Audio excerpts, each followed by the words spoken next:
Hey everyone, today I'm going to talk about cultural difference in child learning around the world. Parents raise their children in very different ways, reflecting the values and goals of their culture. There isn't one right way to parent that works like a way that works in one society may not work in another because they have different set of goals and what may look like really usual for one is like maybe like a deal breaker for another as well. So the big picture in all of these is like understanding this different help us appreciate how culture shapes the way that children grow and develop. So the first thing that we're gonna be doing is diving into the different types of parenting styles. In Western cultures, such as the United States, parents often use alternative parenting. These styles combine clear rules with warmth and support. Parents encourage their children to think for themselves, make independent choices, and express their feelings. If infants often sleep separately and experience face-to-face interaction, all promoting autonomy. The research shows that children raised in these ways tend to have high self-esteem and strong social skills and are very well adjusted. On the other hand, let me show you the next one. The authoritative that is like more usual in the Asian and collectivism cultures like China or India emphasize a are in high control, strict rules and discipline, but also carries an involvement. In this culture, showing the love through training and guidance. How in the Chinese is really important that children raised with values to respect their elder, family duty, and maintaining harmony in their relationships. For example, Cameroonians or Indian infants often experience close body contact and their family-centered routines, which is their strength and potentials, connection and emotional bonds.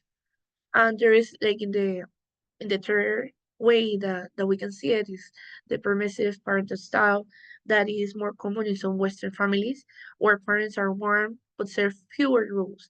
Like children may be happy but sometimes struggle with self-regulation. This style is most less common in collective cultures where children are expected to mirror their family and societal expectation.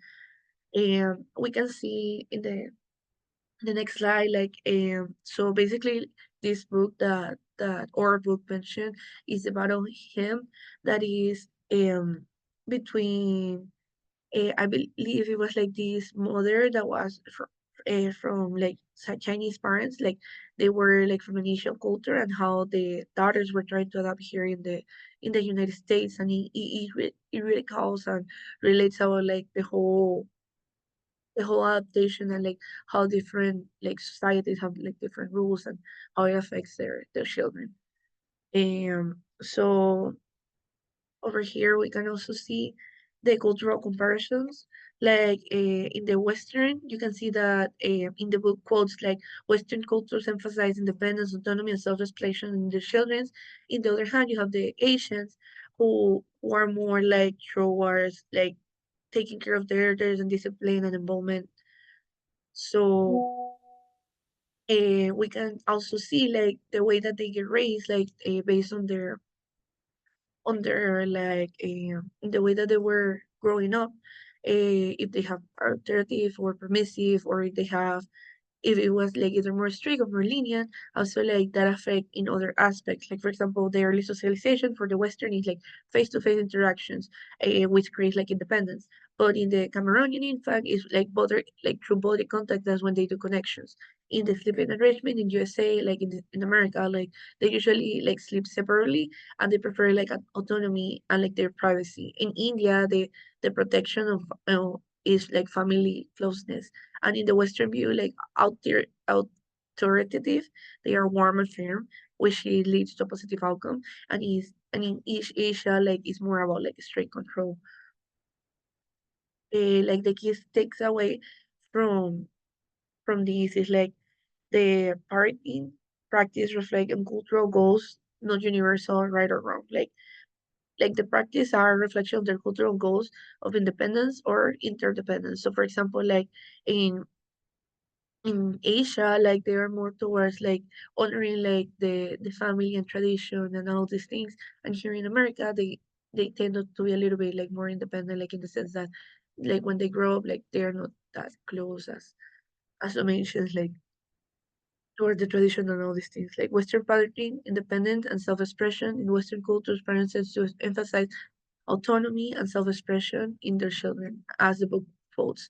Non-Western parenting is more like about respect, duty, and harmony. So they are more focused on tradition than that here in America that is like towards uh, being independent and create like make your own path in this world.